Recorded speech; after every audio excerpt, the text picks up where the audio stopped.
The Octagon hitting the Jersey Shore as the organization makes its way back to Atlantic City for UFC Live Maynard versus Guida. Joe Cervenka playing the role of JWoww. Tyler Mason is our answer to Snooki. Now, before we go for a little GTL, let's hit up the main event. Of course, it's a lightweight contender battle between Gray Maynard and a man that looks like he'd fit right in with Vinny, the Situation, and Paulie D, Clay Guida. The Carpenter always sports that never-say-die attitude, which seems to be Maynard's Achilles heel, as we saw in both bouts against New Jersey's Frankie Edgar. Can the bully get it done here?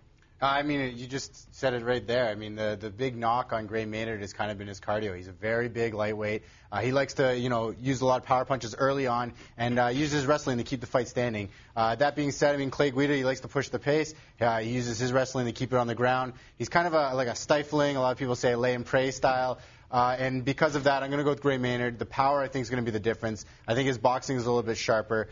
Even though he might gas out towards the end of this fight, I think Maynard has the better skills in the two areas. So I got to go with the guy who's a little bit more skilled. Now, Gray Maynard is perfect minus Frankie Edgar, who could be the next champion. Could we see Maynard Edgar 4? Well, I for one would like to see another fight between these guys. I think a lot of people are kind of sick of rematches in the lightweight. I mean, there's a lot of contenders lined up. Sure. You got your Pettises, your Nate Diaz's. You got a lot of guys waiting in the wings to get their shot at that title. If Edgar wins that title, I don't think you'll see Maynard fighting for it anytime soon.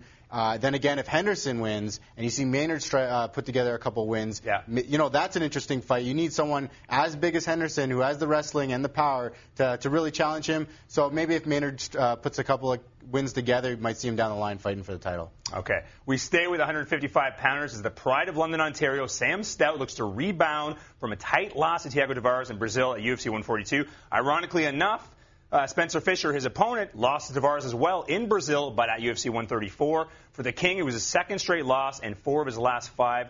So, is this a must-win for the 36-year-old? Yeah, I think age is the big factor in this one. I mean, in their first fight, Fisher came in on short notice, and it was a split decision, very close fight. Their next fight, he was a little bit sharper on the feet than Stout. I mean, Fisher's one of the most well-rounded guys. He's one of those veterans that were really well-rounded. He's able to take it any place, and his boxing's really sharp.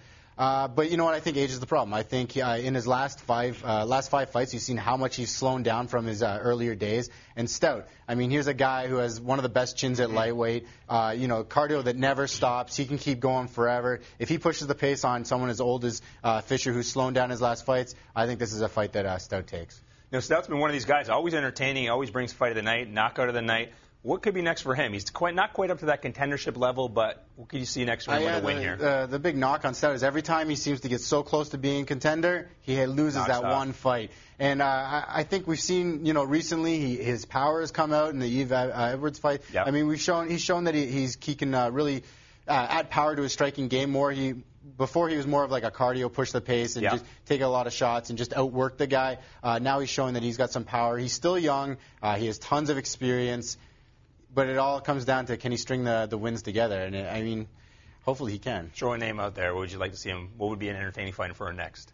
I mean, it's tough to say. There's a lot of guys in the lightweight division. I mean, any number of them would be a really good test for him. Maybe a Clay Guida. If Guida loses, it'd be interesting. But I mean, Guida, he's strung together some fights over contenders. But yeah, Stout is currently really kind of middle of the road. But there's so many guys in lightweight he can fight anybody. All right. From there, let's go to the welterweight division where the enigmatic Brian Ebersol takes on TJ Wahlberger. Ebersol is a perfect 3-0 in his UFC career and has won 10 straight pro fights. On the other side, a very seasoned 24-year-old, 21 pro fights already, 3 UFC wins under his belt already as well.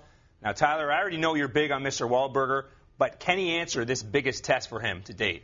Yeah, this is a very interesting fight in my mind. I mean, Ebersol seems to be the guy who stifles all the grapplers out there. I mean, he kind of resisted the guillotines of Claude Patrick. He got through when Dennis Hallman had his back.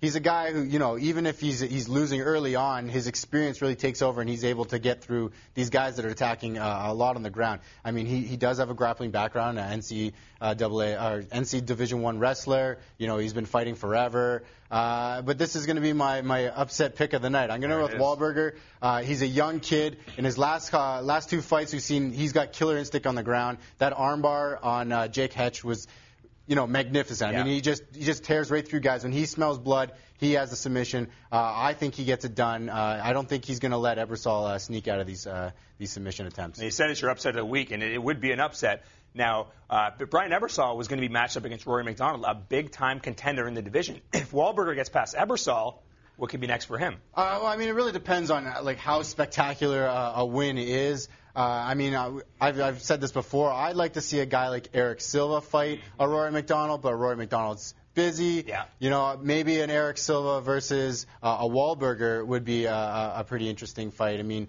you have two young guys who've strung together some really impressive wins. So I think that could be an interesting fight down the line. That would be a very exciting fight, two young guys. All right, our final fight of the week comes out of the featherweight division. It's Ross Pearson, who's flip-flopped wins and losses over his last 4, but did look very impressive in his featherweight debut over Junior Sunsao back in December. On the other side, a guy that always brings the fight, Cub Swanson, who's got the edge. Yeah, I think the interesting thing in here is when you have a guy like Cub Swanson, he's good pretty much everywhere, but he's also weak kind of everywhere. I mean, when you put him in against elite strikers like a Jose Aldo, he doesn't come to fight as well as he could. You put him in there, you put him in there against an elite wrestler like a Chad Mendez. He doesn't have the wrestling to really stand there, but he does. He's well-rounded everywhere, so he can hold his own with pretty much anyone who's average in those places. We see with Ross Pearson, he can stick in there with an elite striker like Edson Barbosa. I mean, he did lose that fight, but he stuck around the whole fight and showed that he can strike with the best in the division,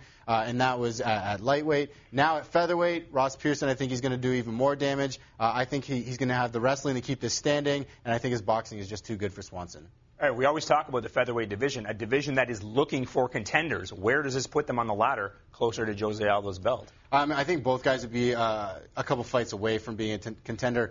Like we said, they are always looking for contenders. Ross Pearson has a little bit of name value coming out of the Ultimate Fighter, especially in England. And especially in England. And if he gets an impressive win over Cub Swanson, he could be a lot closer than people think he might be. All right, let's recap. You're going with the bully to push past Clay Guida, the always entertaining Sam Stout to perhaps send Spencer Fisher packing from the UFC. Prospect TJ Wahlberger over Dr. Weirdo Brian Ebersol, and Ross, the real deal Pearson, to get past Cub Swanson. For a closer look at the main event, make sure you tune into UFC Central right here on Sportsnet Monday and all week. And don't forget, Sportsnet is your spot to catch the entire event, including the prelims, starting at 7 p.m. Eastern next Friday. Next week, we'll delve into the UFC 147 main card, featuring Rich Franklin, Vanderlei Silva Part 2, as well as a heavyweight contender bout between Brazil's Fabricio Verdum and Mike Russo. That'll wrap things up for us. I'm Joe Cervenka for Tyler Mason. We'll see you in 7 days for UFC Brazil.